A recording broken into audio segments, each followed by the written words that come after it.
Vamos a empezar nuestro estudio esta mañana. ¿Qué tal si nos acompañas en una oración ahora al iniciar nuestro estudio de Navidad? Señor, gracias por estar con nosotros, gracias por bendecirnos, Señor, y darnos algo, Señor. Tú has dado el último precio, has pagado el precio para que nosotros podamos estar aquí, Señor. Nos has dado gratuitamente, nos has ofrecido gratuitamente la vida eterna, y en una temporada como esta, en donde el mundo entero recuerda tu nacimiento, tu encarnación, Señor, queremos tomar este tiempo para meditar sobre lo que eso significa y por qué el mundo lo celebra. Si es que han hallado en verdad el significado detrás de esta celebración, nosotros queremos descubrirlo juntos esta mañana, y te pedimos que nos hables a través de tu palabra, en el nombre de Jesús. Amén. Amén. Entonces los versículos van a estar en la pantalla. Dios mediante el día de hoy, si quieren leerlos ahí, si tienes un celular, si tienes una forma de ver estos versículos, voy a estar compartiendo algunos versículos por aquí y por allá. Si quieres tomar nota, puedes hacerlo también. No chatees nomás, solamente utiliza tu celular para tomarlo, así que sí puedes. Entonces, pero la Navidad, el título para el mensaje del día de hoy es un árbol peculiar. Un árbol peculiar. Es cierto que durante esta época muchas personas tienen diferentes tradiciones. Nosotros durante la época navideña tenemos algunas tradiciones. Francamente, muchas de esas tradiciones, la gran mayoría de la gente no sabe de dónde vienen. Como por ejemplo, los regalos de Navidad. Los regalos de Navidad, porque si se supone que celebramos el cumpleaños de Jesús, ¿por qué los regalos nos los damos los unos a los otros? O sea, ¿cuándo fue la última vez que tu cumpleaños le regalaron algo a alguien más? ¿No? Se supone que el regalo tiene que ir para ti. Pero de alguna forma celebramos eso y regalamos, y de hecho vivimos en el cenit del consumismo, y entonces los centros comerciales ni siquiera han empezado el mes de diciembre y ya están con la música y con las decoraciones, y digo, no puede ser. Ni siquiera hemos empezado diciembre y ya estamos con los teorionitos, ¿no? Entonces, las ofertas y los descuentos, y nos volvemos locos por las ofertas y los descuentos, entonces todo eso, los regalos, ¿no? Por alguna razón, durante esta época nos volvemos generosos, ¿no? Entonces, los regalos es una tradición. Nosotros, por ejemplo, en el Perú, la mayoría, en Lima voy a decir, ni siquiera en el Perú, tenemos la tradición de esperar hasta la medianoche para saludarnos por Navidad, y luego abrir los regalos, comer. Terminamos a las 3 de la mañana, nos vamos a dormir y nos levantamos. Entonces tenemos una tradición así, ¿no? Y entonces es curioso porque alrededor del mundo hay diferentes tradiciones también, que son algunas similares, algunas diferentes a las nuestras aquí en el Perú, ¿no? Por ejemplo, mi hogar es un hogar multicultural. Mi esposa es de Estados Unidos, entonces en Estados Unidos celebran la Navidad un poco distinto. Por ejemplo, ellos no suelen quedarse a esperar la medianoche para celebrar la Navidad. De hecho, celebran el 25 en la mañana. El 24 en la noche en realidad no hay nada. El año pasado fue la primera vez que pasé Navidad en Estados Unidos, y en realidad fue diferente, fue lindo, pero fue diferente, ¿no? Y entonces el 25 de la mañana es donde pasa todo, se levantan temprano, y los regalos y todo eso es en la mañana del 25 de diciembre. Otra tradición, por ejemplo, son los famosos villancicos. Los famosos villancicos, ¿no? Como dije hace un momento, no llegan el mes de diciembre y ya están pasando los villancicos por todas partes. Y es curioso, el año pasado, si estuviste con nosotros el año pasado en Navidad, yo notaba algo acerca de los villancicos, ¿no? Las letras de los villancicos, es algo que me parece curioso, ¿no? Que venga la marimorena, no sé ni quién es ni a dónde va, que mire cómo veo a los peces en el río, no sé cómo veo eso, si necesitas algún tipo de droga para poder observarla. Entonces, un montón de letras y el ritmo, ¿no? ¿Quién ha escuchado los toribianitos, por favor? ¿No? Los toribianitos son famosísimos aquí en el Perú y en el mundo, de repente, no sé, ¿no? Entonces, pero francamente, ya no puedo con los toribianitos. O sea, lindos todos los niños preciosos, pero ya no puedo. Entonces, si escucho la música del toribianito en un centro comercial, probablemente voy a tener que salir, ¿no? Y entonces Los villancicos, otra diferencia, por ejemplo, en otros países la música de Navidad es diferente, villancicos son diferentes en cada parte del mundo. ¿Qué tal Papá Noel? No quiero entrar en controversias con Papá Noel, pero Papá Noel es una tradición que casi todo el mundo sigue, ¿no? Que en realidad Santa Claus, San Nicolás, el nombre original de ese santo, en realidad era un cristiano que tomaba durante esta época la atribución de regalar cosas, de hacer una campaña para darle regalos a niños menos favorecidos de su comunidad.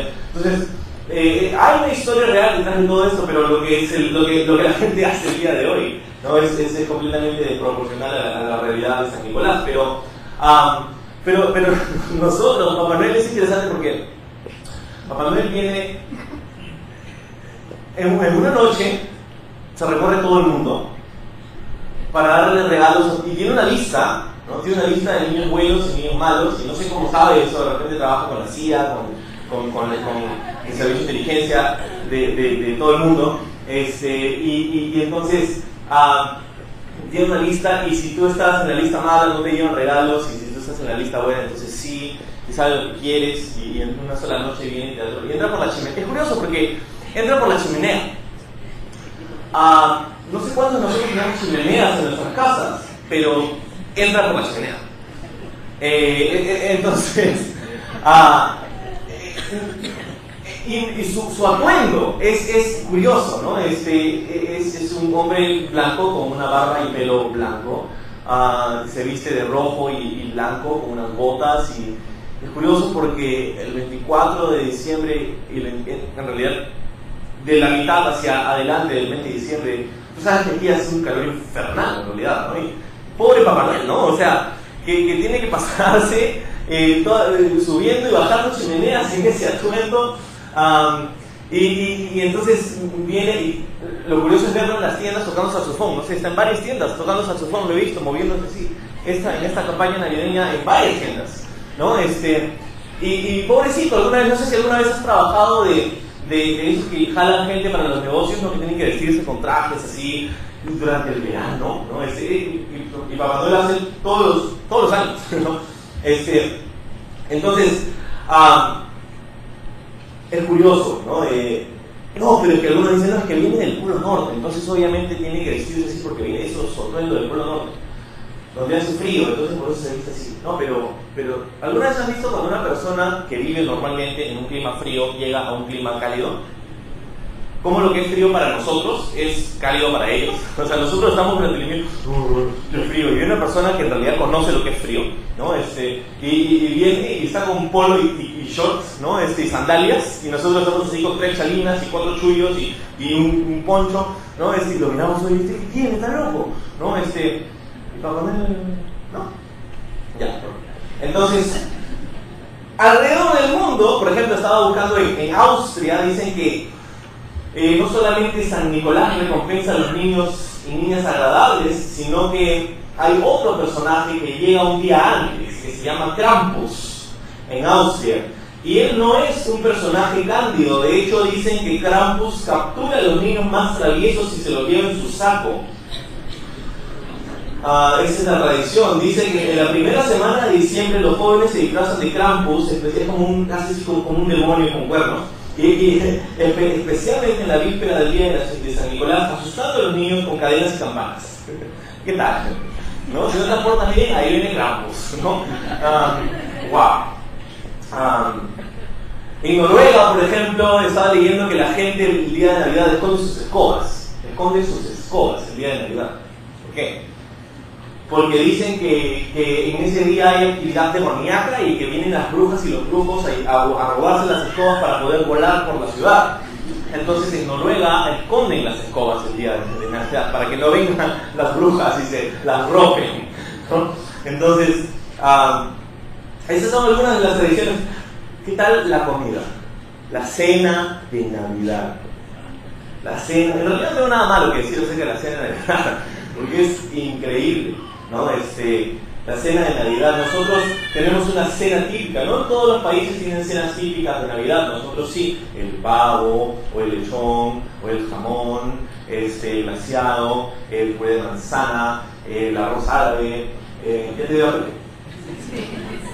faltan unas horas, no te preocupes, ¿no? En unas horas más vas a estar disfrutando de todos esos manjares. Ahora, en Japón, por ejemplo, estaba leyendo que en Japón su cena, eso no ha sido siempre así, porque la Navidad no ha sido muy popular en los últimos milenios en Japón, pero en los últimos años muchos han tomado la costumbre de tener un banquete de KFC. Esa es su cena típica, el Kentucky Fried Chicken, ¿no? Entonces van y esa es su cena típica navideña, ¿no? No me suena mal tampoco, ¿no? Entonces hay varias costumbres diferentes alrededor del mundo, pero una que es universal es la indigestión del día siguiente. Esa es la tradición universal, ¿no? de todo el mundo en realidad. No importa cuán diferente sea la cena de Navidad. Otra tradición que es en realidad interesante es la del arbolito, el arbolito de Navidad, ¿no? En algunas partes del mundo se utiliza un árbol de verdad, como un pino o alguna otra variación del pino. Entonces hay gente que va, en el hemisferio norte es invierno, entonces van, es toda una aventura, van con su familia, hay unas granjas especiales de pino, entonces van con su sierra y cortan los árboles y se los llevan, se los ponen en su carro y van a sus casas y los ponen ahí, los decoran, son árboles de verdad. En otras partes del mundo como aquí no nos damos ese lujo.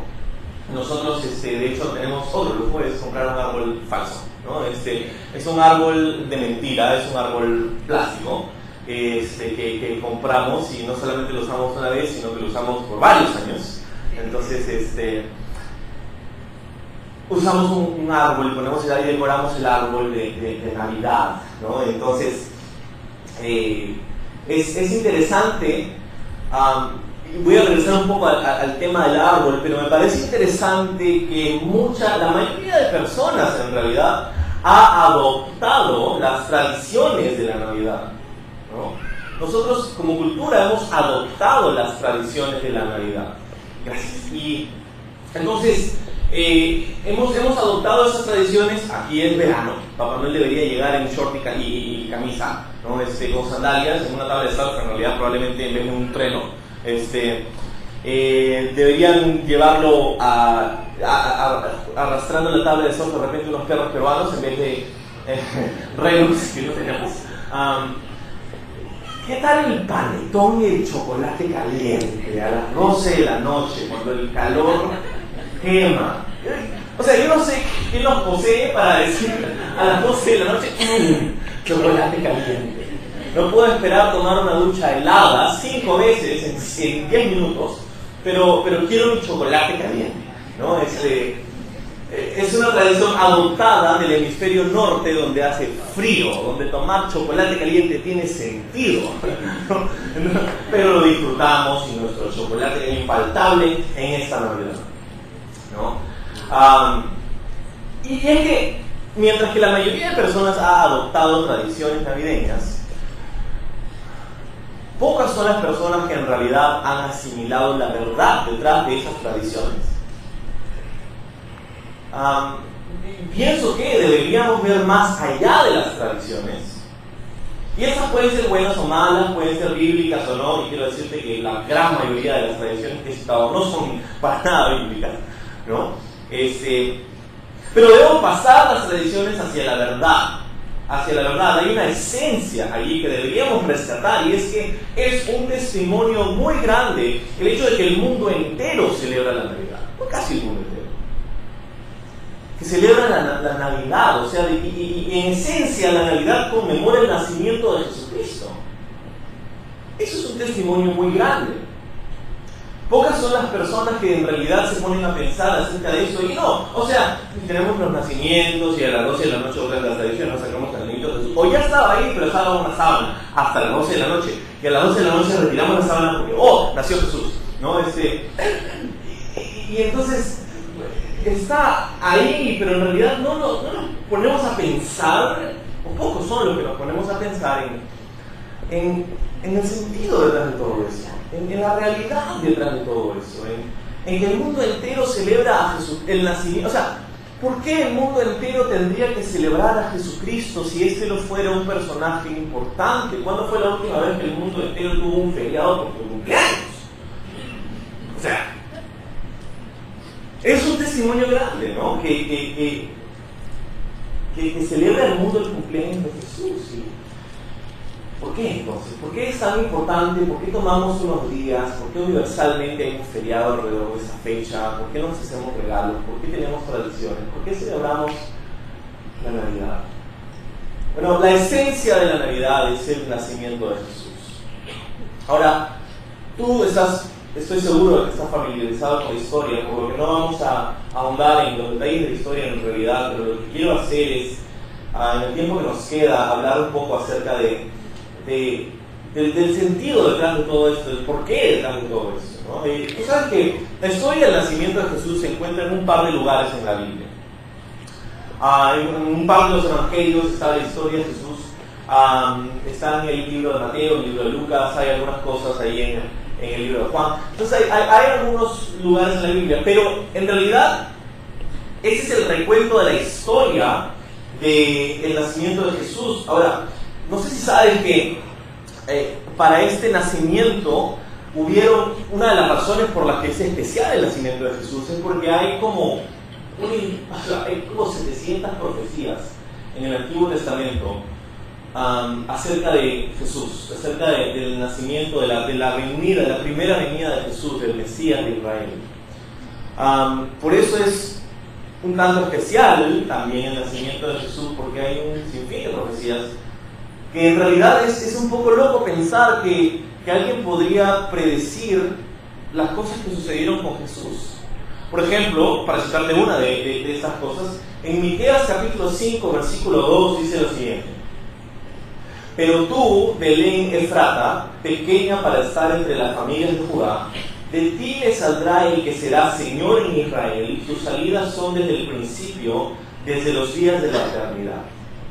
Ese es Miqueas 5:2, que dicho sea de paso es citado en el Evangelio de Mateo como una de las profecías acerca de Jesús. Entonces, es interesante que aquí, estos siglos antes de que Jesús naciera, dice que el Mesías vendría o nacería en Belén. En Belén. Y para nosotros Belén, Campanas de Belén, es un sitio fantástico, Belén. Ahora, la cosa es que Belén no es un sitio tan impresionante en realidad, no es un destino turístico, aparte del hecho de que Jesús nació allí. Si tú vas a Belén el día de hoy, vas a estar un poquito decepcionado, como cuando yo fui el año pasado. Estaba un poco decepcionado porque en realidad no es para hablar mal de ninguna ciudad, pero es que no es un destino turístico en realidad. Lo único que hace salir en el mapa de esta ciudad es que Jesús nació ahí. Aparte de eso, no hay en realidad mucho que ver. Y ese no solo es el sentimiento del día de hoy. Tú sabes que hace algún tiempo salió un artículo que citaba una persona que viajaba mucho y decía: estas son las 10 ciudades menos interesantes del mundo. ¿Y sabes cuál era el número 2? Belén. El número 2 de las 10 ciudades menos interesantes de todo el mundo. Según esa persona que hacía el artículo, ¿no? Entonces, en esos días, decir que Jesús, que el Mesías nacería en Belén, sería loco, pues, porque Belén dice pequeña entre las familias de Judá. Otra traducción es como que una ciudad que no pinta, tú sabes cuando estás buscando una dirección en Google Maps o Waze, en tu aplicación favorita, ¿no? Pones la dirección, pero es una dirección esa de Manzana 2, lote 34, esa que en realidad es un poco difícil de encontrar, ¿no? Entonces, pones ahí y te sale buscando, no se encontraba la dirección. Oye, no existe tu dirección, no, sí existe, sino que el mapa, no. Entonces, algo así hubiera pasado con Belén. Si quieres manejar a Belén en esos días, ¿no? En el día del profeta Miqueas, hubiera Miqueas puesto en Waze, ¿no? Belén, ¿no? Entonces está buscando, ¿no? Está buscando no se encontraron resultados de la búsqueda. Belén en el mapa, no. Entonces dice aquí que Belén vería nacer al que sería, dice, el Señor de Israel.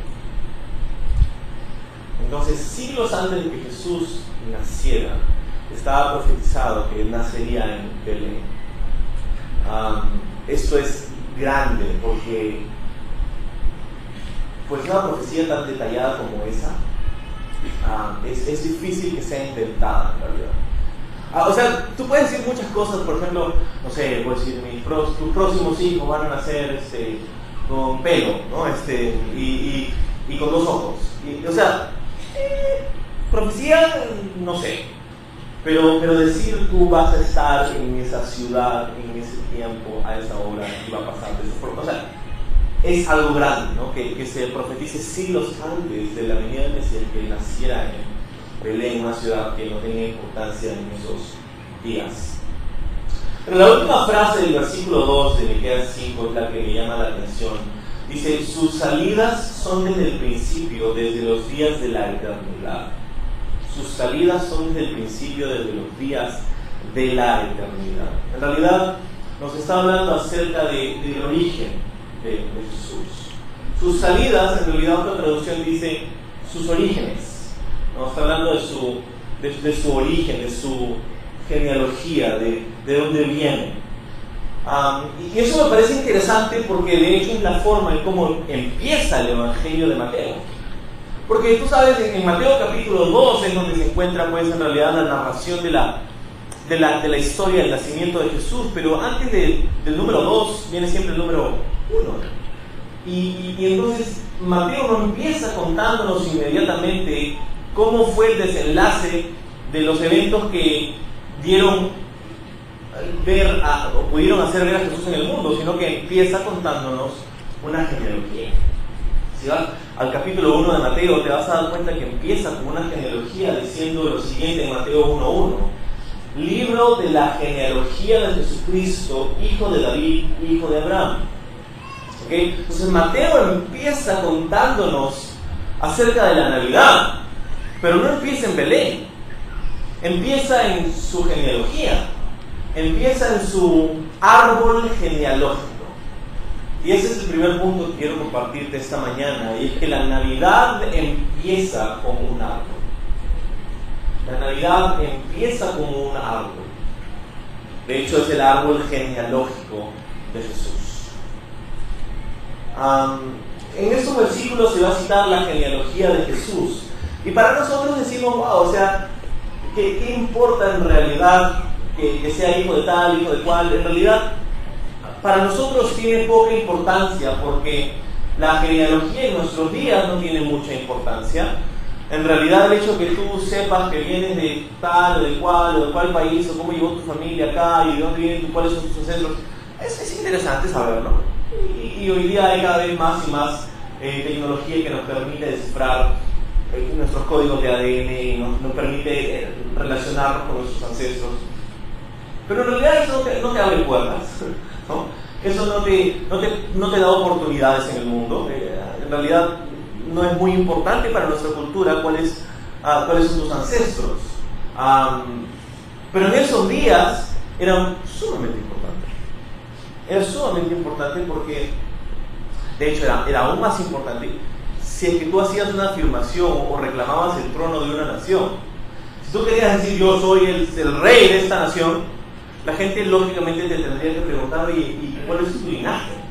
¿Qué es lo que te califica para reclamar el trono de nuestra nación? De hecho, esa es la razón por la que Mateo incluye la genealogía de Jesús aquí al inicio. Porque Jesús es el que reclama el trono de Israel. Él es el que se presenta como el Mesías, el Rey, el Señor de Israel.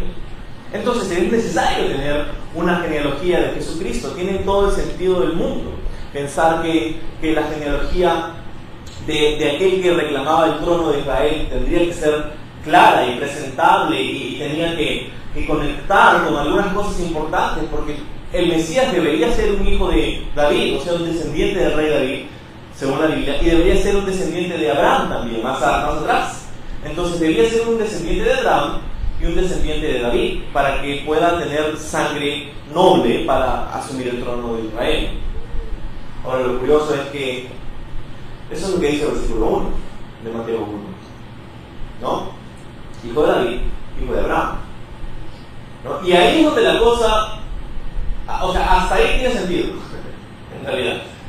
De ahí para adelante, en realidad, a simple vista casi no tiene sentido. No tiene sentido porque hay unas personas que son mencionadas ahí que son interesantes. En esos días, tu genealogía servía mucho porque, pues, si tú aspirabas a la nobleza, tenías que probar ciertas cosas y tu linaje importaba muchísimo. Pero la cosa es que si importaba tanto, en esos días las genealogías podían ser redactadas de una forma conveniente para ti, que te haga quedar bien, como cuando tú redactas tu currículum, ¿no? Entonces, si tú estás aplicando a un trabajo, quieres poner las referencias ahí de personas que van a poder hablar bien de ti, ¿no? Pero si te fuiste, obviamente vas a poder redactarlo de una forma que te hace quedar bien, porque si tú te fuiste de tu trabajo, ¿no? De tu último trabajo y fuiste un holgazán y nunca llegaste, nunca te apareciste, ¿no? Y nunca haces tu trabajo y te haces responsable y te votaron, yo pienso que no vas a poner el número de ese jefe para que lo llamen y te den una referencia personal a tu nuevo jefe de cómo, ¿no? Entonces, convenientemente ese detalle no está en su currículum. No estoy hablando de ti, de esto no pasa aquí, ¿no? Es otras personas que están afuera que hacen eso, nosotros no hacemos eso, jamás. Pero en esos días era común redactar tu genealogía de forma que te hacía quedar bien. Entonces aquellos personajes que traían un poco de vergüenza a la familia serían, curiosamente, obviados en la genealogía. No es necesario hablar del tío Lucas, ¿no? No es necesario hablar de tal persona.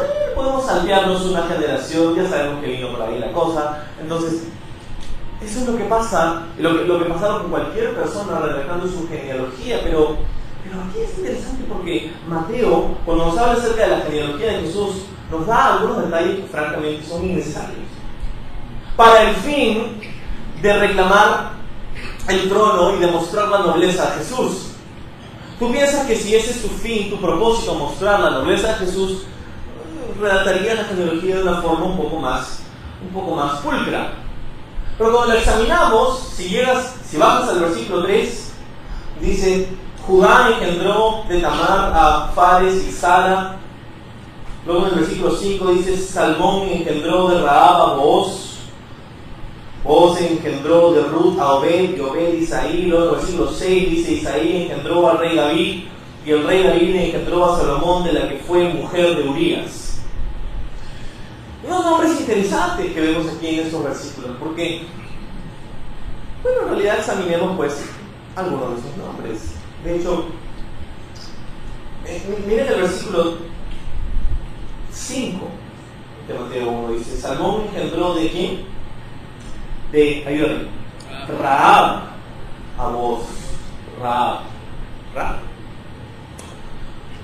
Espérate, me suena familiar ese nombre. Ramera, del libro de Josué. Esa misma. Rahab la ramera. En el libro de Josué encontramos cuando estaban a punto de conquistar la tierra prometida, que Josué manda 2 espías a la ciudad de Jericó. Y van y se encuentran en el muro de la ciudad vivía una mujer que se llamaba Rahab. Su profesión, una prostituta.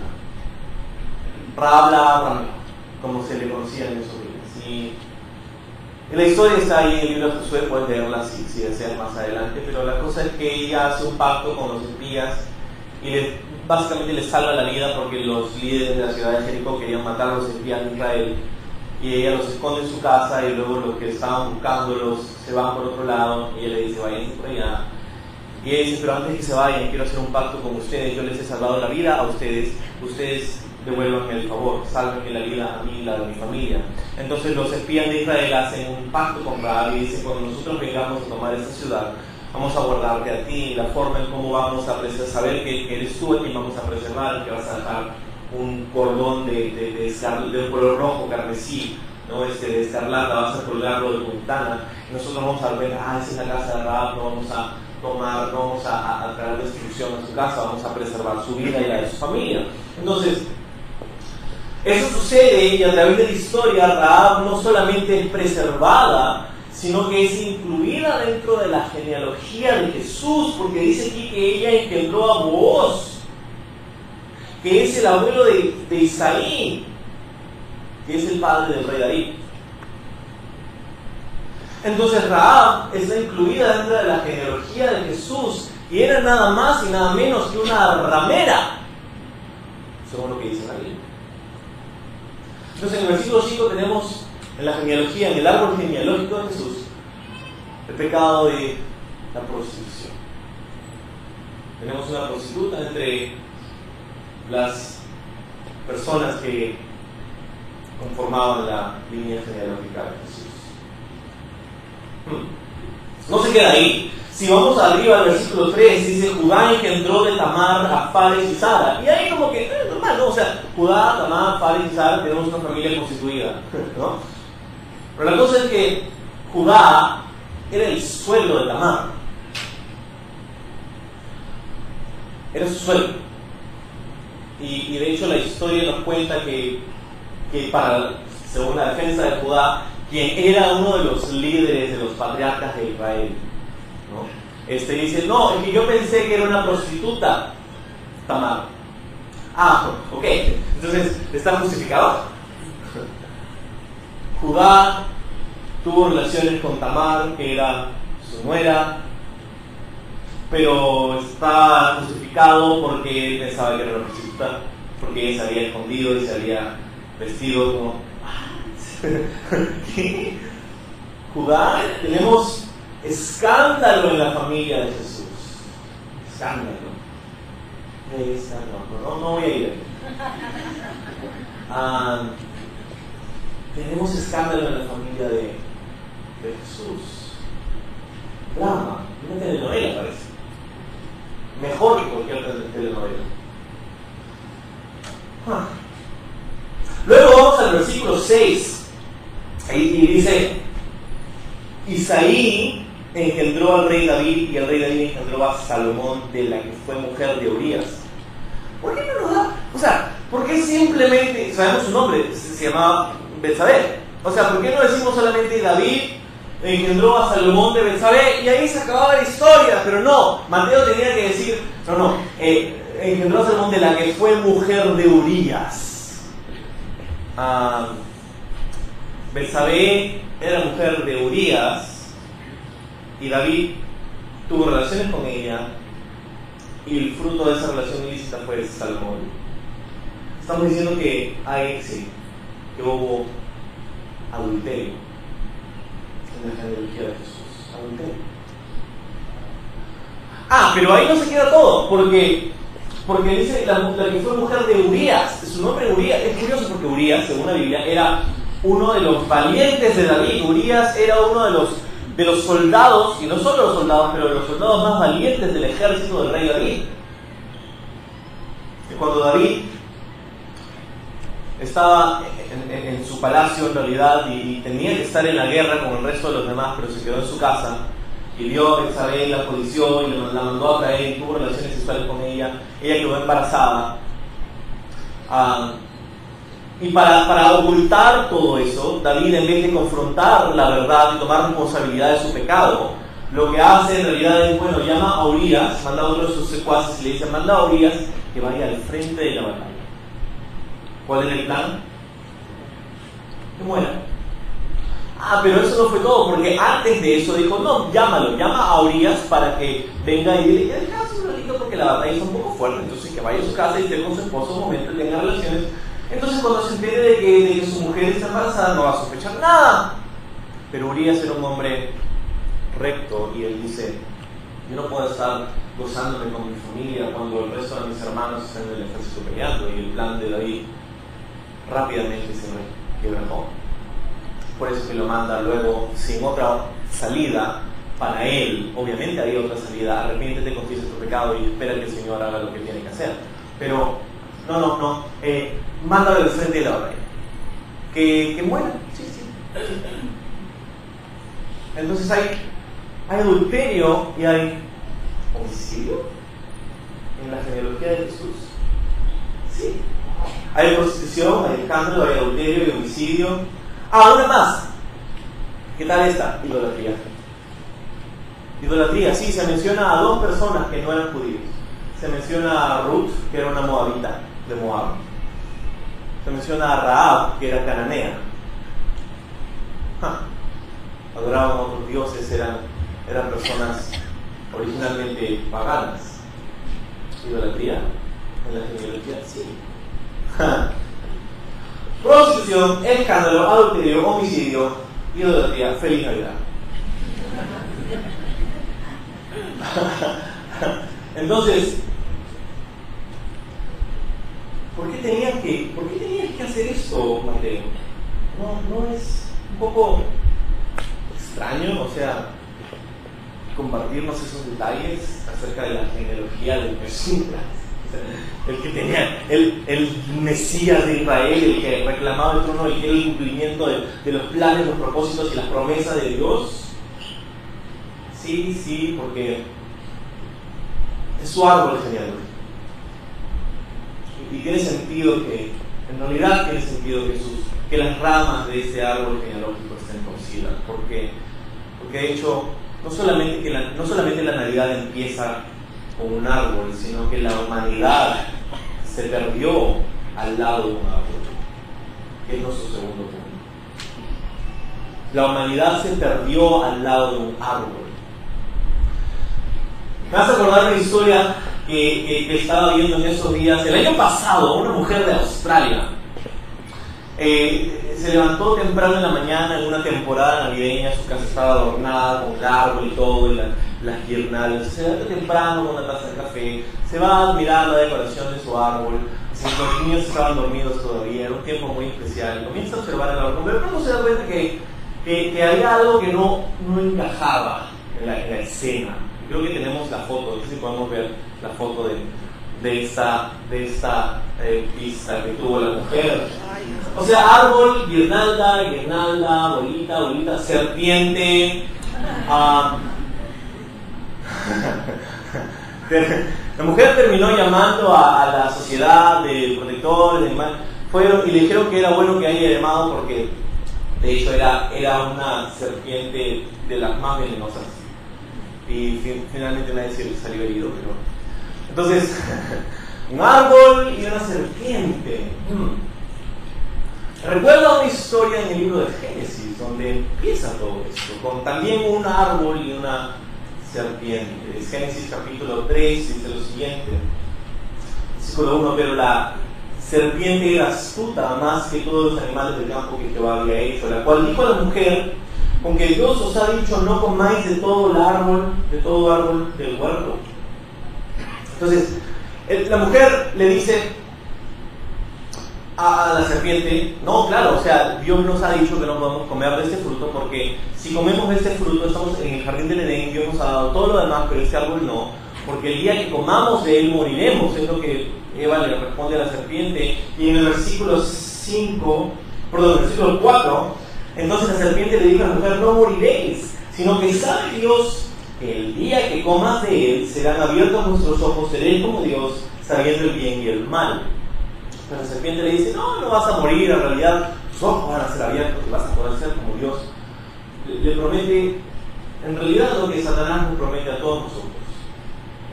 Lo que Juan encierra como los deseos de la carne y los deseos de los ojos y la vanagloria de la vida. Con las tentaciones.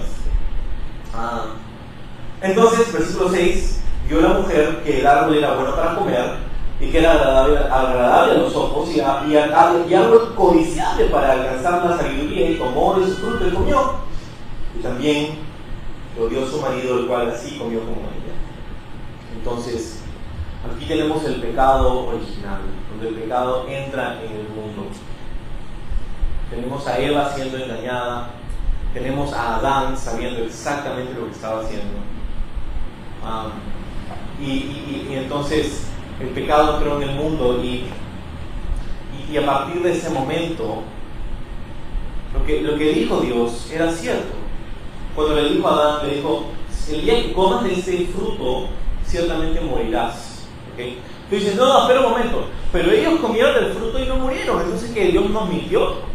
Porque cuando leemos la genealogía de Adán y Eva, ellos vivieron varios siglos más. Siglos vivieron Adán y Eva. Pero dijo Dios que morirían cuando comieron del... Entonces, ¿sabes qué pasa? Que hay dos tipos de muerte. Hay una muerte física y hay una muerte espiritual. Y es interesante, ya que estamos hablando del árbol de Navidad. Porque en esos lugares en el mundo donde se usa un árbol de verdad, nosotros en realidad casi no lo experimentamos porque usamos árboles de plástico.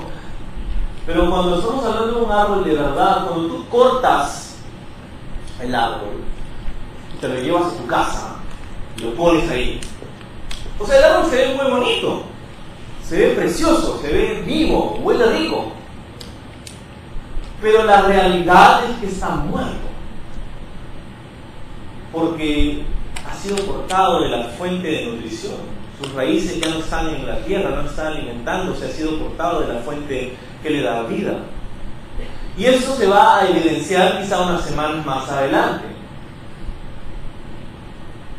cuando lo que sea de nutrientes que tenía dentro se agote. El árbol en efecto estaba muerto desde que fue cortado de la raíz, solamente que aparentaba estar vivo hasta que finalmente se agotó su tiempo. ¿Saben qué pasa? Que a nosotros nos pasa lo mismo. El pecado ha cortado tu relación con Dios. El pecado ha cortado tus raíces de la fuente y el dador de vida, que es Dios. El pecado ha cortado tu comunión con la única fuente de vida verdadera, y es Dios. Porque nosotros no solo somos descendientes de Adán y Eva, sino que somos descendientes del pecado. Somos por decisión pecadores. Nacemos bajo pecado, pero decidimos cometer pecado, y eso nos ha alejado de Dios. Ha hecho que un Dios santo, magnífico, majestuoso, enteramente justo, no pueda tener comunión con el pecado.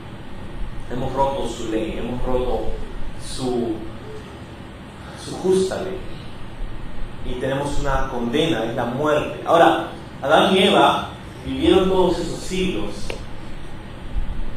pero su muerte espiritual estaba tal como Dios lo había dicho en el momento en el pecado.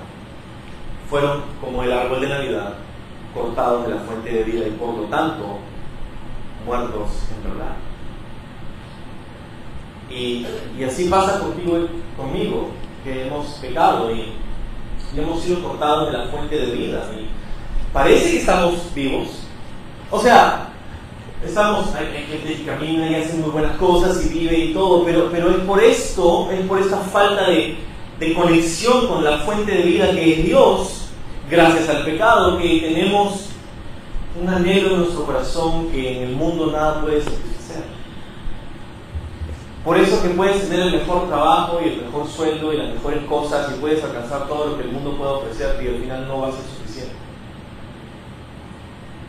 Siempre quieres más, siempre hay algo más, nunca estás satisfecho, nada te puede satisfacer. Personas pasan de un matrimonio a otro y aún así no encuentran verdadera satisfacción, pasan de un trabajo a otro, uno mejor que el anterior, y aún así pasan unos meses y no están contentos y alcanzan posición y alcanzan fama y alcanzan riqueza y alcanzan poder, y al final siempre quieren más.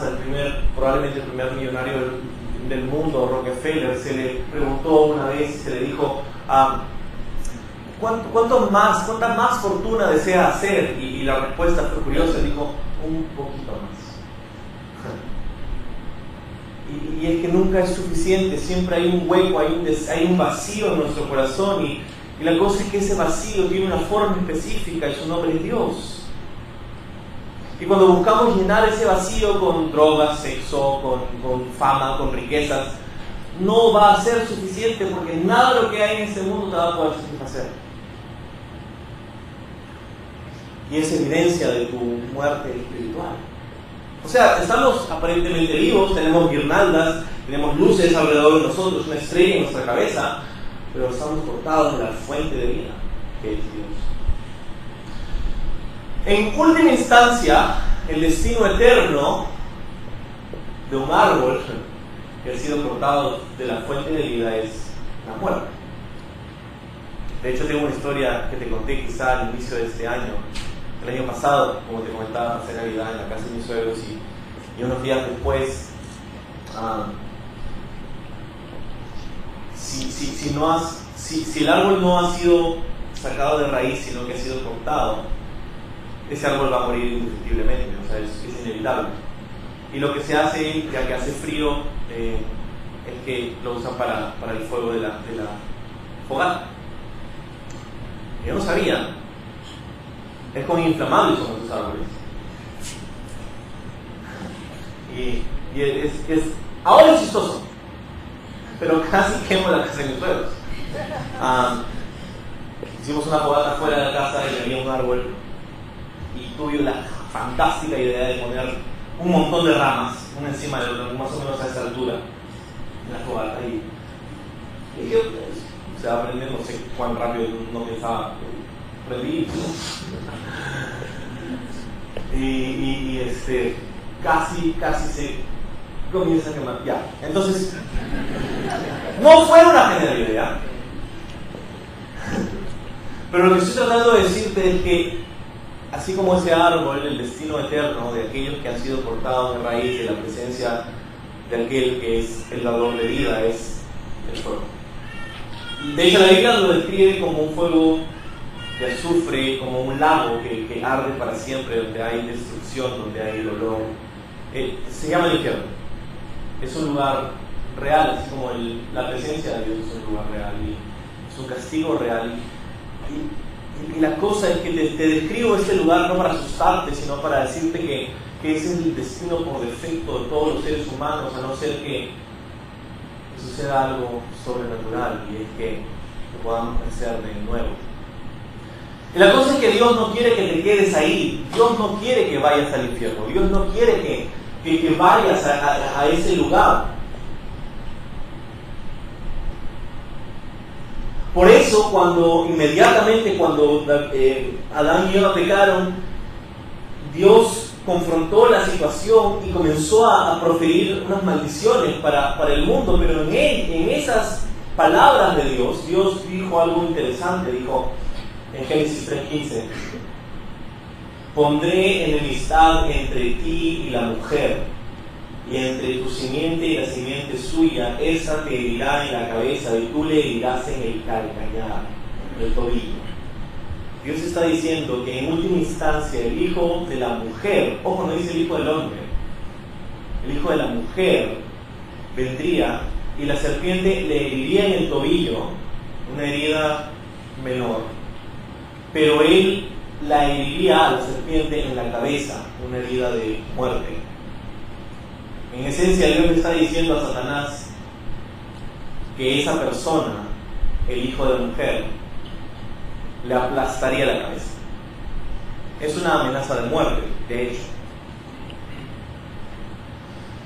Y es que no solo la Navidad empieza con un árbol, no solo la humanidad se perdió al lado de un árbol, sino que, número 3 y final, Dios nos redimió en un árbol. Dios nos redimió en un árbol. Jesús nació, sí, en un pesebre, sí, conocemos la historia, pero nació con un propósito. El propósito era morir en una cruz, en un madero. De hecho, primera de Pedro, capítulo 2, versículo 24, dice lo siguiente: ¿quién, acerca de Jesús, llevó él mismo nuestros pecados en su cuerpo sobre el madero, para que nosotros, estando muertos a los pecados, vivamos a la justicia, por cuya herida fuisteis sanados? Este versículo es glorioso, nos habla del significado de la Navidad. De eso se trata la Navidad, de que Dios no quiere que vayas al infierno, de que Dios quiere restaurar tu relación con Él, quiere darte el perdón de tus pecados, quiere darte vida eterna, quiere que pases la eternidad en su presencia, pero esto no sería gratis. Esto le costó un precio grandísimo a Dios, y es la sangre de su propio Hijo. De eso se trata la Navidad. Dios nos redimió en un árbol, y no importa lo que hay en tu árbol, de repente en tu árbol genealógico, o en tu pasado, de repente. Todo eso es lo que había en el árbol de Jesús. Adulterio, escándalo, pecado, idolatría. O sea, y todas esas cosas pueden ser cubiertas por la sangre de Jesús. No importa lo que haya en tu vida, no importa lo que haya habido en tu vida hasta el día de hoy. Si tú vienes a Jesús, vas a ser reconectado con la fuente de vida, vas a nacer de nuevo, vas a tener la oportunidad de tener vida eterna, y todo eso no te cuesta a ti nada. Es gratis, porque a Él le costó todo. Por eso vino Jesús en forma de hombre para morir no solo por ti, pero en tu lugar. La gente le pregunta, ¿por qué vino Jesús para morir por los pecados de la humanidad? Sí, la gente lo sabe, pero tú sabes que no solo vino a morir por los pecados del mundo, vino a morir en tu lugar. A ti te tocaba esa muerte, porque el que pecó no fue Jesús, fuimos nosotros. Por eso nació. Por eso fue enviado al mundo, según el libro de Gálatas, en el tiempo perfecto.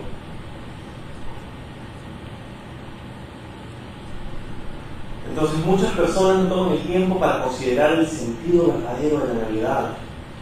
Y es que cuando hablamos, regresando otra vez al árbol, cuando abrimos los regalos, estos se encuentran debajo del árbol. Pero el regalo que Dios te dio a ti o te quiere dar a ti no está debajo del árbol, está en el árbol. Es la crucifixión de Jesús, es su muerte, su resurrección en tu lugar, y murió para que tú puedas tener vida eterna. Entonces Dios nos redimió en un árbol, y en este momento ya estamos terminando, pero antes de terminar vas a tener la oportunidad de poder decidir, porque es lo que tenemos que hacer. Al escuchar una historia como esta, necesitamos decidir qué vamos a hacer con esa verdad. Vamos a aferrarnos y mantener tradiciones que, mientras buenas o malas, no cambian la vida de nadie y no cambian ciertamente nuestro destino eterno. O vamos a pasar las tradiciones para encontrarnos con la verdad y asimilar que Jesucristo vino para salvarte a ti de la muerte eterna.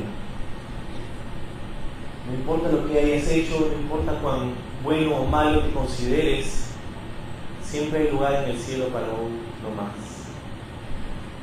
Y por eso vino Jesús, y por eso celebramos la Navidad, no para comer panetón y chocolate caliente. Celebramos la Navidad para recordar que hace 2000 años nació el Salvador de la humanidad.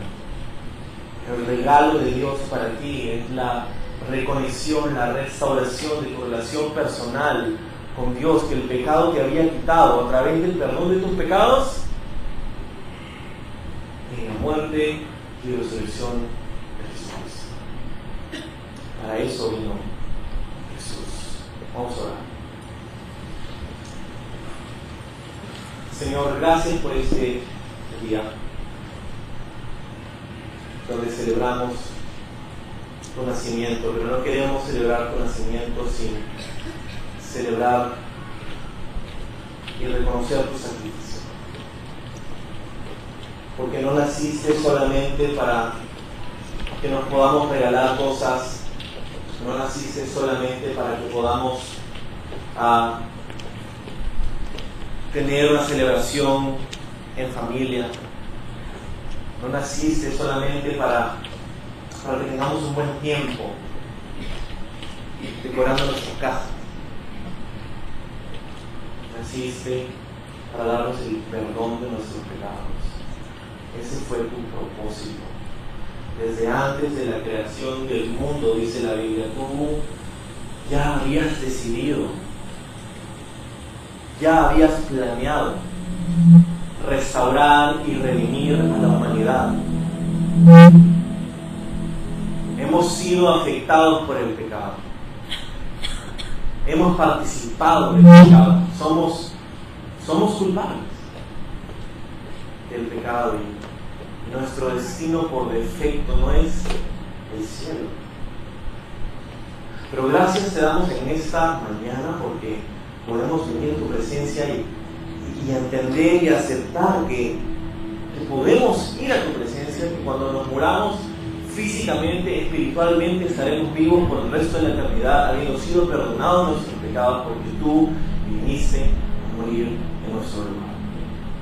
Pero la Biblia también nos dice, Señor, y tú nos dices que para hacer efectivo ese intercambio necesita haber fe de por medio.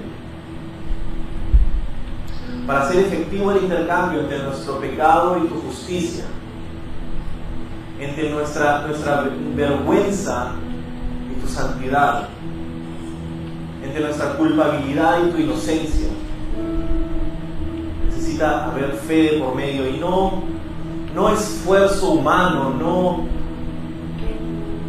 tratar de ser mejores para algún día poder ser merecedores de algo que jamás, ni en 100 vidas juntas, tendríamos la oportunidad de demostrar.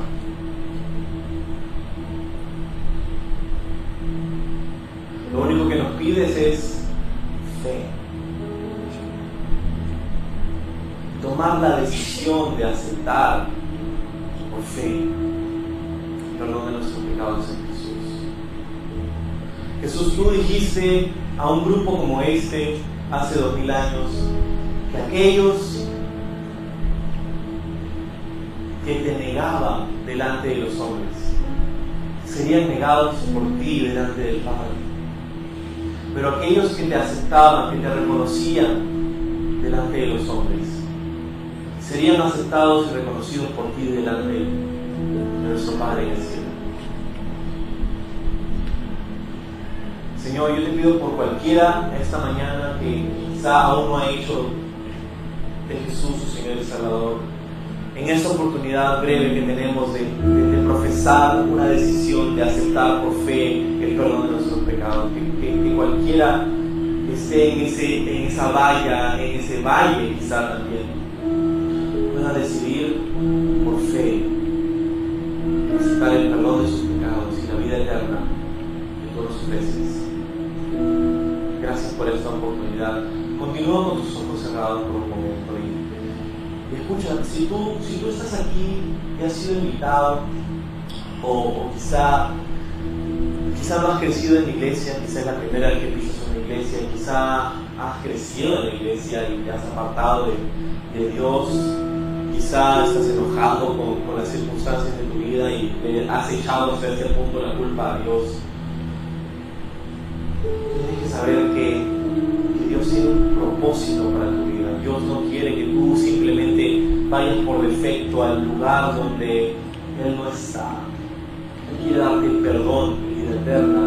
Y la prueba de eso es la persona de Jesucristo que celebramos en esta temporada.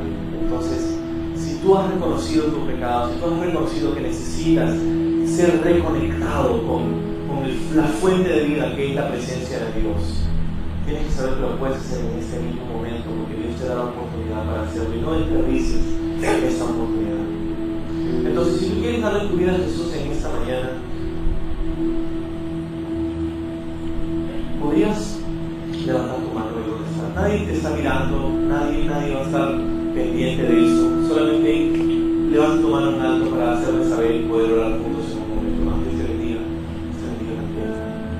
¿Alguien más esta mañana? Dios te bendiga. Señor, gracias por las personas que están levantando sus manos. Voy a contar hasta 3 y te voy a pedir que te pongas de pie, no para hacer derroche, no para hacer escándalo, no, solamente vamos a hacer un momento de decisión donde reconoces públicamente la decisión de fe que estás haciendo en esta mañana. Vamos a orar juntos. Si has levantado tu mano, a la cuenta de 3 voy a pedir que te pongas de pie. ¿Listo? Rápido, nada más. 1, 2, 3. Ponte de pie. Si has levantado tu mano, si quieres hacer desde Jesús el Señor de tu vida, vamos a orar juntos. Y todos nosotros vamos a repetir en voz alta, acompañándote en esta decisión. Que todos nosotros repitamos esta oración. Digamos: Señor Jesús, te pido perdón por mis pecados. Te agradezco por haber nacido en Belén y haber muerto en una cruz y resucitado el tercer día para darme el perdón de mis pecados. Lléname de tu Espíritu y ayúdame a seguirte todos los días de mi vida. En el nombre de Jesús. Amén. Amén. Podemos darle un fuerte aplauso. No se sienten todavía.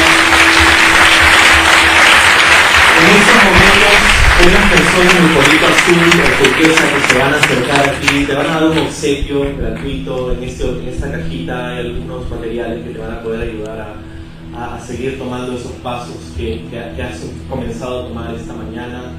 Una vez que recibas esta caja puedes tomar asiento. Hay una tarjeta también que te van a dar. Esa tarjeta dice conexión, porque lo que nos interesa es esa conexión entre tú y Dios, pero esa conexión entre tú y la iglesia también. Entonces, si puedes tomar un minuto antes de irte para rellenar esa tarjeta y entregársela a una de las personas que están de Polo Turquesa y podamos felicitarte y ayudarte en los próximos pasos que vas a tomar en tu fe. Estamos súper emocionados porque vamos a darle otra vez un aplauso a esta persona.